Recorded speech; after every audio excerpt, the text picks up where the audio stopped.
밤 사이에 국제 뉴스가 좀 쏟아지고 있습니다. 또 어떤 뉴스 나왔는지 정리해 보도록 할게요. 워싱턴이 선재규 선임기자와 함께합니다. 안녕하세요. 안녕하세요. 네. 어떤 뉴스부터 좀 정리해 볼까요? 일단 재무장관 얘기부터 해주신다고요? 미국 재무장관이 오늘 새벽에 또 여러 가지를 얘기를 했습니다. 네. 그 뉴욕 경제인 클럽에서 연설을 했는데 트럼프 비전에 동조하지 않으면은 동맹국에도 경제적 압박을 가하겠다는 그런 아주 노골적인 얘기를 했고요. 그리고 이제 다른 나라의 관행이 미국 경제와 국민에 해를 끼치는 한 미군 대응하겠다는 점을 지적을 했습니다. 그리고 또 이렇게 연설하면서 지금 뭐 그 트럼프하고 트리도 간에 뭐 월스트리트저널 보도를 보면은 통화하면서 뭐 욕설까지 오고 갔다는 그런 얘기가 있는데요. 네네. 그 트리도에 대해서 공개석상에서 멍청이라는 표현까지 썼습니다. 그래서 지금 뭐 주변에서는 꼭 야만의 시대로 돌아가는 것 같다는 뭐 그런 얘기도 나오고요. 그리고 이제 그 우크라이나 평화 협상 관련 얘기를 하면서 협상에 도움이 된다면은 러시아 제재에 관련해서 올인도 주저하지 않겠다. 그러니까 제재를 일방적으로 풀 수 있다는 그런 점을 강하게 시사를 했습니다. 네.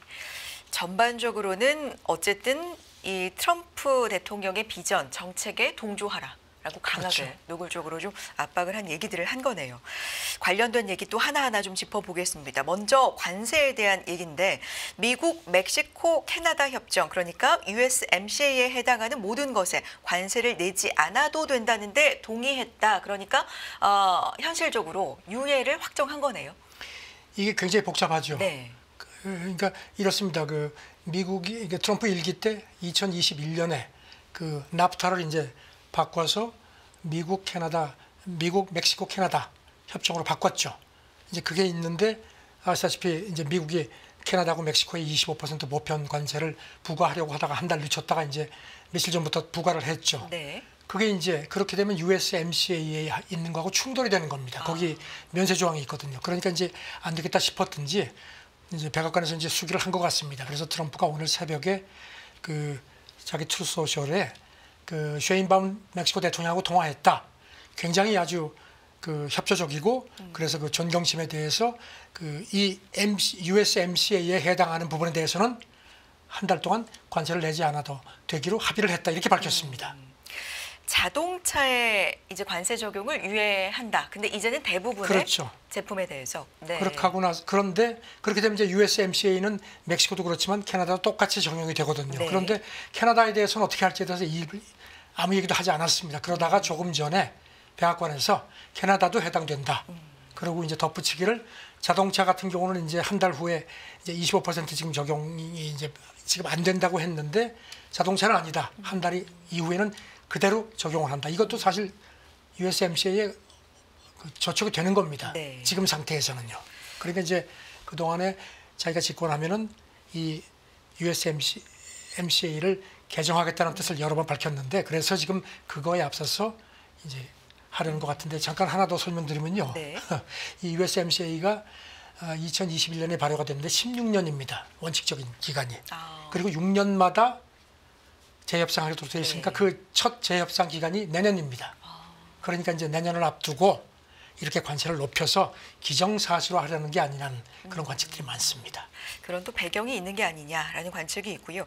사실 어제 이제 자동차 관세 유예 이 얘기하면서 백악관 대변인도 분명하게 밝혔던 게 미국의 자동차 업체들이 전화를 걸어왔다. 그렇죠. 그러니까 바로 이게 자동차 가격이 올라가게 되고 업체 산업에 굉장히 큰 영향이 있으니까 유예를 요청했고 이걸 받아들인 거다. 그러니까 관계 때문이 아니라 미국 산업을 위한 거다라는 걸 분명히 했잖아요. 그 외신들도 오늘 새벽에 네. 이렇게 한 달간 그 USMCA를 적용하는 것도 뭐 멕시코하고 캐나다를 배려하는 게 전혀 아니고 미국 기업들이 그만한 준비할 수 있는 시간을 주려는 거다 하는데 사실 또 미국 그 재계에서는요 한 달 동안 뭘 어떻게 하느냐 공장을 한 달 동안 지을 수도 없는 거 아니냐 이런 불만들이 많습니다.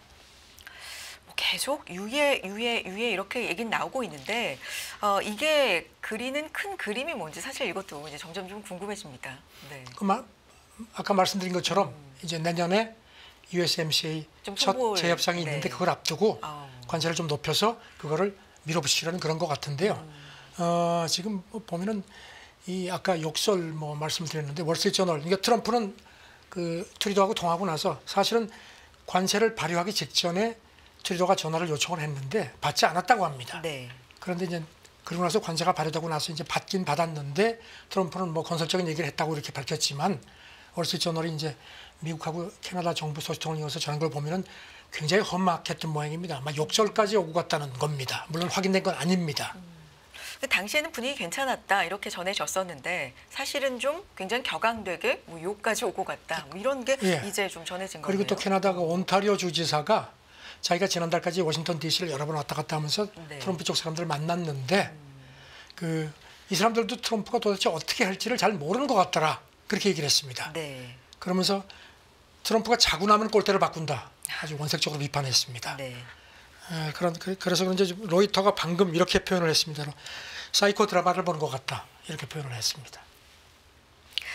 그렇군요. 트럼프의 정책, 뭐 한마디 한마디에 시장도 그렇고 뭐 전 세계가 지금 주목을 하고 있는 상황인데 이런 가운데 아래 공포라는 이야기가 사실 몇 달 전에 굉장히 좀 많았거든요. 네. 이게 좀 잦아드는가 싶고 뭐 스태그플레이션, S의 공포로 또 옮겨가기도 했었는데 다시금 어쨌든 이 공포 얘기가 좀 다시 나오네요. 그러니까 미국 경제 침체 네. 가능성에 대한 얘기가 그동안에도 나왔었는데 지금 보니까 뭐 골드만삭스라든가 뭐 JP 모건 같은 월가의 아주 큰 은행들도 본격적으로 이렇게 그런 거를 이제 가르치기 시작했습니다. 지금 보니까 JP 모건이 이제 분석 모델 그 보니까 침체 확률이 31%라는 겁니다. 미국 경제. 이게 지난해 11월 같은 경우는 17%니까 한 2배 정도는 높아졌고요. 다만 이제 그런데 이제 국채 5년물 가격이라든가 뭐 주요 금속 가격 지표는 그보다 훨씬 높다. 한 50%까지 가리킨다는 점도 덧붙였습니다. 물론 네. 우량 채권 지표 같은 경우는 뭐 위축 가능성이 아직은 낮지만 이것도 8%인데 작년 11월 말 같은 경우는 거의 제로였거든요. 그러니까 그것보다도 훨씬 더 높아진 겁니다. 네. 그런 가운데 엘 에리언 총장, 그러니까 영국의 케임브리지대 퀸스 칼리지 총장인데 시장의 대표적인 좀 비관론자로 알려져 있기 때문에 물론 그런 부분은 좀 참고해 봐야 되겠지만 침체 가능성을 굉장히 좀 높였네요. 또 이분도. 연초에는 한 10%로 봤거든요. 네. 근데 이번에 25에서 30%로 대폭 높였습니다. 그리고 또 골드만삭스에서도 그 연준의 금리 인하 전망하고 잠재적 침체 가능성을 보여주는 수익률 곡선이 큰 변화가 생겼다는 점을 지적을 했고요. 그리고 이제 시카고 옵션 거래소 이른바 변동성 지수도 상승했다는 지적을 이제 했는데 반면에 조금 좀 신중하게 보자는 얘기도 있습니다. 스테이트 스트리트 글로벌 마켓 자산 전략가 얘기는 일부 지표가 약세를 보이는 걸 곧장 바로 그 성장 둔화로 해석하는 건 조금 시기상조 아니냐 뭐 이렇게 보기도 합니다. 하지만 확실히 그 아래 공포에 대한 그런 그 지적들이 훨씬 더 목소리가 커졌습니다. 경기 둔화 혹은 침체에 대한 가능성도 경제학자들 사이에서는 좀 높이고 있는 분위기도 있지만 좀 신중하자라는 분위기도 있다. 균형 있게 좀 봐야 될 것 같고요. 그런 가운데 관세 전쟁이라고 표현을 한다면 이제 수혜 산업이 있고 또 피해를 받는 산업이 있고 대표적으로 우리는 이제 피해받는 쪽을 조금 더 부각을 하게 그렇죠. 마련인데 수혜 쪽도 있다. 이런 걸 분석하는 골드만삭스 보고서가 있다고요. 네, 별도 보고서를 냈는데요. 네. 이 최대 수요는 뭐 짐작하시겠지만 1차 철강 알루미늄 제조업하고 원자재 생산 쪽 아무래도 그쪽은 이제 좀 관세 피해가 훨씬 덜하다는 거죠. 다만 이제 반면에 이걸 가지고 이제 제조하는 2차 제조업하고 석유, 석탄 제품, 의약품 쪽은 가장 피해가 큰 종목이라고 지적을 했습니다. 네. 미국 산업에도 어쨌든 관세로 인해서 좀 희비가 엇갈린다. 그리고 이제 네. 보고서는 이제 이렇게 희비가 엇갈리는 상황에서 외국의 보복까지 더해지면은 미국 제조업 전반의 부담이 커질 수밖에 없다 이렇게 얘기를 했습니다. 그리고 이제 특히 이런 그 산업 생산에 미치는 영향이 그렇게 큰 거 아니라는 지적도 나오는데 문제는 가계 실질 소득 감소, 그다음에 금융 여건 악화 이게 더 불거질 수 있다는 겁니다. 그래서 자기네는 이게 더 미국 경제에 더 부담이 될 거라는 그런 점을 걱정한다고 덧붙였습니다. 그렇군요. 다른 분석도 한번 들어보겠습니다. 달러 가치에 대한 분석인데 트럼프 대통령이 달러 약세를 선호한다. 뭐 이런 얘기는 취임 전부터 있어 왔던 얘기인데 지금 달러 보니까 한 104선까지 달러 인덱스가 많이 빠졌죠. 네, 네. 내려와 있는 상황인데 이런 거에 대한 분석 도이치방크네요. 네, 네. 도이치방크에서 분석을 했는데 최근에 이제 이런 표현을 썼습니다. 최근에 달러 약세가 놀랍다. 네. 그래서 관세가 확실히 인플레 이상의 영향을 미친다는 신호라고 하면서요. 근시안적인 무역 정책이라는 표현을 썼습니다. 이게 미국에 대한 신뢰를 떨어뜨리고 성장 전망에도 의구심을 높인다고 지적을 했습니다. 네. 그리고 이제 트럼프가 이제 약달러를 선호하지만 그 속도가 너무 가파르다는 겁니다. 그래서 그런 것 때문에 지금 더 영향을 우려하지 않을 수 없다는 거고요. 지금 보니까 지난 1월 중순 최고점에서 한 5% 이상 지금 달러 인덱스가 빠진 걸로 되어 있네요. 네. 104선 정도 지금 기록하고 있는 상황이고요. 최근에 보면 10년물 채권 금리 이런 것도 좀 계속 신경 쓰고 있다. 그렇죠. 내려가기를 바라고 연설에서도 의회 연설에서도 강조했죠. 최근에 금리가 굉장히 내려갔다. 뭐 이런 걸 업적으로 또 강조하기도 했죠. 다음 얘기 넘어가 보겠습니다. 미국의 소비 위축세가 완연하다. 이런 분석들도 지금 사실 경기에 대해서 미국 경제에 대해서 부정적으로 보는 시각에 아주 큰 한몫을 하고 있잖아요. 소비 쪽에 대한 우려. 월스트리트저널이 네. 미국의 그 이른바 장바구니 물가를 이제 취재를 해서 전하면서 이게 만만치가 않다는 겁니다. 켄터키주에 있는 그 어떤 40대 가장을 취재를 했는데 돈 쓰는 게 이제 무섭다. 앞으로 어떤 일이 더 벌어질지 몰라서 지금 최대 지출을 최소화하고 있다고 했습니다. 그 영국 그 싱크탱크 옥스퍼드 이코노믹 쪽에서도 워싱턴 포스트에 미국 소비자들이 이미 불안해하고 있다. 그러면서 이제 가격표가 속속 바뀌는데 이걸 네. 보고 충격이 더 커질 수밖에 없다. 그런데도 백악관은 계속 불도저처럼 밀어붙이기 때문에 앞으로 어떤 일이 더 생길지를 미국 소비자들이 상당히 혼란스러워한다고 진단을 했습니다. 네. 사실 이게 국제뉴스 시간이니까 이제 미국 얘기, 국제 얘기를 하지만 우리나라 상황도 비슷하잖아요. 그렇죠. 네, 장바구니 물가 상당히 오늘 보니까 라면 네. 가격도 올린다고 또 기사가 났더라고요. 어제 소비자 물가는 2%대 계속 유지를 하고 있는데 그래도 유난히 좀 식품 가격 이런 그렇죠. 것들이 좀 고공행진을 하고 있는 전 세계 현상일까요? 그런 가운데 미국의 가계 부담 트럼프 관세로 올해 가계당 최대 300만 원 정도 증가한다 이런 분석이 또 있네요. 그 여론조사한 것도 보면 지금 미국 기업하고 국민들이 훨씬 더 부담이 크다는 비율이 훨씬 높은 걸로 나왔고요. 네. 지금 말씀하신 것처럼 그 예일 대학에서 그 분석을 한 거가 나왔는데요. 이걸 이게 니온게이 자기가 전했는데 이 캐나다하고 멕시코, 중국 상대로 지금 이제 보편 관세 부과를 시작한 게 이것 때문에 올해 미국 가계의 가구당 우리 돈으로 많게는 300만 원 정도의 부담이 늘어날 것 같다는 그 관측을 했습니다. 네. 구체적으로 뭐 근원 물가도 오르고 그렇다면 이게 물가 상승으로 좀 밀어 올릴 수 있다 이런 분석으로 이어지는 거죠. 그렇죠. 그리고 네. 또 미국 그 올해 실질 국내 총생산 성장률을 애초보다 한 0.6% 정도 낮출 것 같다. 그리고 이제 이 보고서가 또 지적한 게요. 네. 특히 이런 그 관세 충격이 고소득층보다는 짐작하시겠지만 저소득층에 더 심각하게 올 거라는 점을 지적을 했습니다. 네. 알겠습니다. 이게 여기까지 할까요? 네. 다음 얘기 넘어가 보겠습니다. 캐나다, 멕시코, 미국 지금 관세 얘기 뭐 연일 좀 바뀌는 정책도 많고 왔다 갔다 이야기가 오고 가고 있는데 이 관세 전쟁의 승자는 결국 중국이다. 어떤 분석입니까? 그동안에도 그런 지적들이 있었는데 네. 브루킹스 연구소에서 그저께 북미 주최 북미 무역 세미나가 있었는데요. 거기서 이런 보고서를 냈습니다. 트럼프가 이렇게 미국, 캐나다 그리고 이제 중국을 건드리고 있는데 결국 그 승자는 어부지리를 보는 건 중국이다 이렇게 진단을 했습니다. 네. 그리고 이제 이것 때문에 캐나다도 뭐 그렇고 뭐 멕시코도 그렇고 지금 뭐 중국도 그렇고 미국도 역시 뭔가 좀 이렇게 수습하느라고 여념이 없는 사이에 네. 중국이 어부지리를 볼 거라는 겁니다. 그래서 이미 경제 강국으로 자리를 잡았는데 그걸 더 받쳐주는 꼴이 되겠다고 지적을 했습니다. 네. 구체적으로 또 EU에 대해서도 좀 얘기하고 있는 부분들이 있어요. 그리고 보고서는 네. 또 이 트럼프가 이제 이렇게 관세를 매기는 게 본인이 네. 여러 번 얘기하지만 미국에 와서 생산하라는 그렇죠. 메시지인데 그래서 이제 중국에서 북미로 이렇게 뭐 공장들을 옮기고 하는 건데 너무 강하게 밀어붙이니까 특히 동맹까지도 그러니까 이제 그쪽에서 이거 이런 식으로 해서 미국하고 앞으로 어떻게 장사를 하느냐 미국에 대한 노출을 최소화하려고 하니까 공장을 옮기는 것도 좀 주춤하게 된다는 겁니다. 그래서 공급망상에 어떤 그 미국으로 가져오려는 그런 게 트럼프 뜻대로 되지 않을 거라는 점을 백악관이 좀 명심을 해야 될 거다 이렇게 지적을 했습니다. 네. 알겠습니다. 다음 얘기 넘어가 봅니다. 중국 얘기해 주셨으니까 중국에 대해서 조금 더 이야기를 좀 해보도록 하겠습니다. 전인대에서 발표된 뭐 성장률 목표치는 3년 연속으로 5% 네. 안팎 그리고 재정 적자 목표치 같은 경우는 GDP 앞이 대비해서 3%에서 4%를 네. 올리고 뭐 이런 건 많이 알려져 있습니다. 근데 여기에 더해서 외교 예산 증액폭이 국방비보다 크다. 여기 이 부분도 좀 주목이 된다고요? 이걸 홍콩 사우스 차이나 모닝 포스트가 이제 이거를 집중 조명을 했습니다. 네.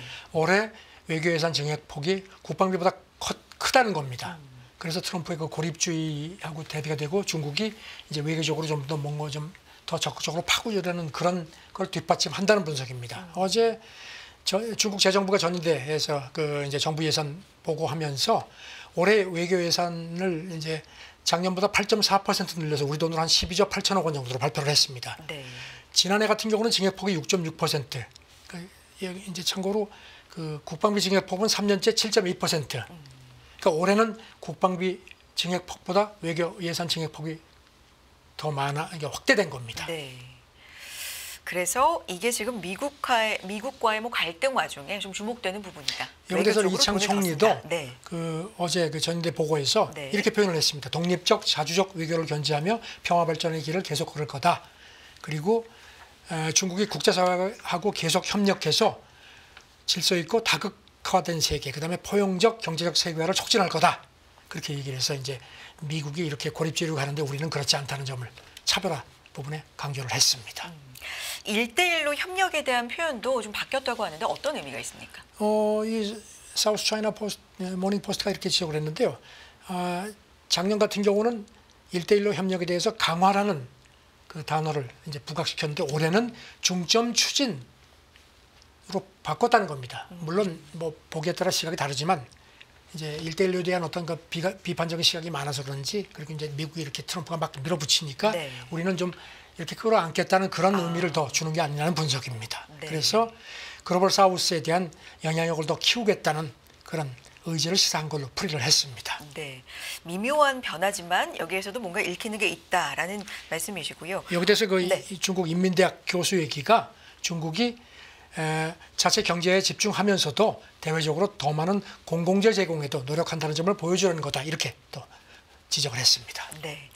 외교부장 겸하고 있는 왕이 주임 또 내외신 회견을 한다고요? 그렇죠. 그 네. 양해 기간에 보통 세 차례 회견합니다. 네. 경제 부분도 있고 그다음에 뭐 있는데 이제 오늘 오전에 이제 이 외교 부분에 대해서 이제 회견을 하는데 여기서 어떤 얘기를 할지 주목되는데 지난달 중순에 그 뮌헨 안보회의 때 가서 그런 얘기를 했죠. 미국이 중국을 억압하면은 끝까지 맞설 수밖에 없다 했는데 이제 오늘 또 어떤 메시지가 나올지 좀 주목이 됩니다.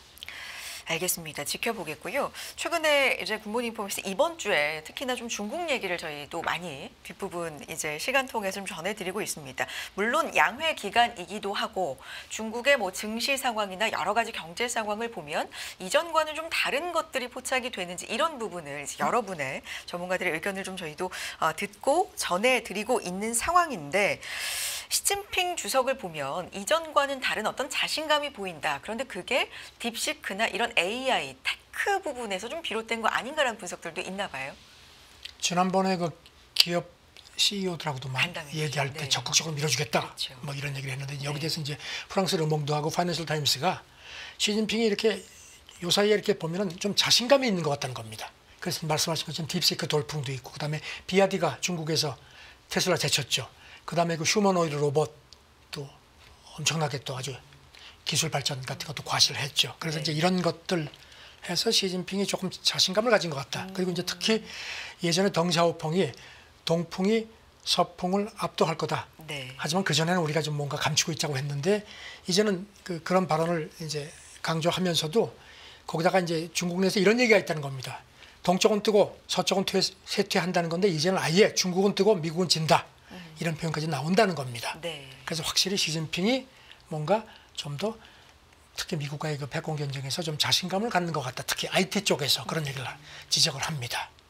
말씀해주신 뭐 비아디도 그렇고 로봇, 뭐 유니트리, 뭐 여러 가지 그리고 이 육룡이라고 부르는 항저우 육룡 뭐 이런 걸 봐도 굉장히 비약적으로 발전했구나 이런 걸 좀 그렇죠. 느끼긴 합니다. 그런 그 분석을 그 미국 조지타운 대학도 뒷받침을 했습니다. 네. 최근에 이제 그 신흥기술 관찰 프로젝트 보고서를 냈는데요. 2018년부터 2023년까지 해서 보니까 이제 전 세계에서 반도체 설계 제도 쪽 논문 한 47만 5천 편 정도가 나왔는데 그 중에 중국 기관이 참여할 율이 34% 가장 높게 집계가 된다는 겁니다. 유럽은 18%, 미국이 15%니까 훨씬 높다는 걸 지적을 했습니다. 네.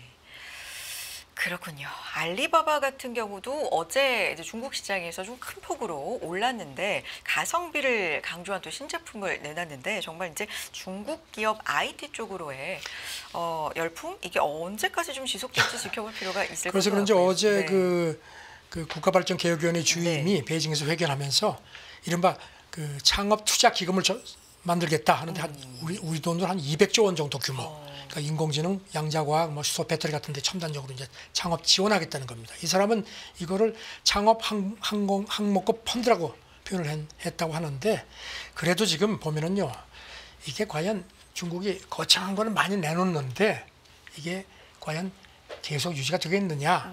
그리고 이제 특히 그 외국에 나와 있는 그 망명 중국 기업인들 쪽에서는 좀 더 지켜보자. 그리고 검열 같은 것도 아직도 여전하고 그 기업인들 바른 말하는 기업인들 아직도 많이 투옥돼 있다. 그래서 지금 실행이 안 되면 저거 결국은 사탕 발림밖에 안 된다. 뭐 이렇게 좀 회의적으로 보는 시각도 많습니다. 뭐 중국의 예전에 중국을 바라보던 어떤 기억들 이런 것들을 좀 회상을 해보면 약간은 조심스러워하는 것도 있지만 어쨌든 중국의 변화 이렇게 계속해서 좀 전해주시고 계시고요. 다음 얘기 넘어가 보겠습니다. 트럼프 대통령이 설립을 지시한 미국의 국부펀드 책임자의 모건 스탠리 출신인데 근데 이게 일론 머스크 측근인 인물이라고요? 기용될 수 있다 이런 얘기 나옵니다. 마이클 그라임스라는 사람인데요. 한 모건 스탠리 한 30년 정도 있고 IPO 전문가. 이 사람이 그 머스크가 지난번에 그 트위터 인수했을 때도 그때도 이걸 조언한 걸로 돼 있고요. 아주 측근으로 돼 있습니다. 근데 이 사람을 초대 수장에 임명할 것 같다는 그런 보도가 나왔습니다. 물론 확인된 건 아닙니다. 국부펀드 재원을 관세 수입으로 조달하는 방안을 검토하고 있다는 게 이제 골자죠. 네.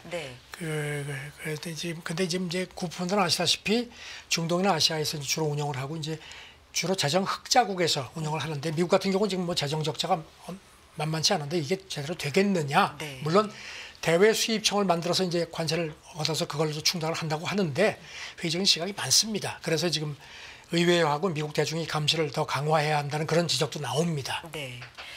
지금 뭐 하마평에 오르는 인물도 소개를 해주셨습니다만 공식적인 건 아니고 논평 요청 같은 것도 응하지 않은 상태죠. 응하지 않았습니다. 네, 지켜보겠습니다. 자, 다음 얘기는요. 트럼프 행정부 연방정부 부동산 443건 매각이나 폐쇄를 검토 중이다. 이런 얘기 있네요. 그런데 이제 그 대상 AP가 전한 걸 보면 그 대상에 FBI하고 법무부, 뭐 적십사사, 노동부 조금 트럼프가 조금 좀 별로 좋아하지 않는 그런 부서들이 많습니다. 특히 FBI 청사 같은 거는 그 이른바 브루탈리스트 양식입니다. 그러니까 콘크리트 이렇게 해가지고 트럼프는 이제 그런 걸 싫어한다고 합니다. 그래서 그리고 이제 FBI도 뭐 수장 다 바꿨죠. 지금 우리나라에서도 상영되고 있는 영화 브루탈리스트라는 영화 있죠. 그게 이제 헝가리 홀로코스트에서 살아남은 헝가리 건축가 라즐로 토스라는 사람이 일생을 그린 영화인데 거기 이제 그게 올해 감독상하고 오스카상 남우주연상 받았죠. 에드리언 로슨인가요? 에드리언 브로디가 받았는데 이 사람이 또 보면요. 그 홀로코스트 전문 배우 같습니다. 그 2003년에도 오스카상을 받았는데 그때는 피아니스트, 그 헝가리에 그 실존했던 피아니스트 슈폴만 역을 해가지고 그때도 그 받아서 이번에 이제 두 번째 상을 받았는데 자우전 이런 그 브루탈리즘에 대한 어떤 그 트럼프의 그 좀 거부감이 있다는 지적도 나옵니다. 네, 알겠습니다. 뭐 전반에 걸쳐서 트럼프 대통령의 어떤 생각이나 취향이나 이런 것들이 좀 영향을 미치고 있다 이런 생각이 듭니다. 다음 얘기는요. 브로드웨이 베스트셀링 뮤지컬입니다. 해밀턴 워싱턴 DC 케네디 센터에서 원래는 공연을 올리려던 계획이었는데 이걸 포기했다. 어떤 스토리죠? 원래 3월 초부터 다음 달 말까지 하려고 했는데 거기 제작자가 하지 않겠다. 이런 케네디 센터의 새로운 문화 방침에 동참하지 않기로 했다. 이게 이제 아시다시피 지난번도 말씀드렸지만 트럼프가 이사장이 됐죠. 그래가지고 이제 이른바 워크 문화 자기가 없애겠다고. 근데 그런 반발인 것 같습니다. 그래서 지금 뭐 이야기 되는데 이제 요즘에 이렇게 새벽에 트럼프가 이렇게 쏟아내는 말을 보면은 야 이건 정말 인간의 어떤 그런 금도라는 게 있지 않습니까? 너그럽고 표현하고 특히 권력자 같은 경우는 특히 그런 게 필요한 게 아닌가 생각이 들고요. 우리 속담에 지렁이도 밟으면 꿈틀한다는 그런 생각도 났고요. 네. 참 요즘에 하루하루가 참 대단합니다. 꼭 드라마를 보는 것 같습니다. 국제 뉴스가 정말 많이 쏟아지는 계절임은 분명한 것 같습니다. 저희 시청자분들 가운데서도 뭐 최근에 특히나 요 시간 좀 이전에 정말 들어오시기 직전에 엄청난 많은 뉴스들이 쏟아지잖아요. 네. 트럼프 대통령 관련돼서 그런 부분들 좀 잠 못 자고 보신다 하시는 분들도 있는데 저희 요 시간 통해서 쭉 한번 정리해 보셔도 좋을 것 같습니다. 자, 굿모닝 인포맥스 워싱턴이 선재규 선임 기자와 함께했습니다. 다음 주도 잘 부탁드리고요. 고맙습니다. 네, 감사합니다.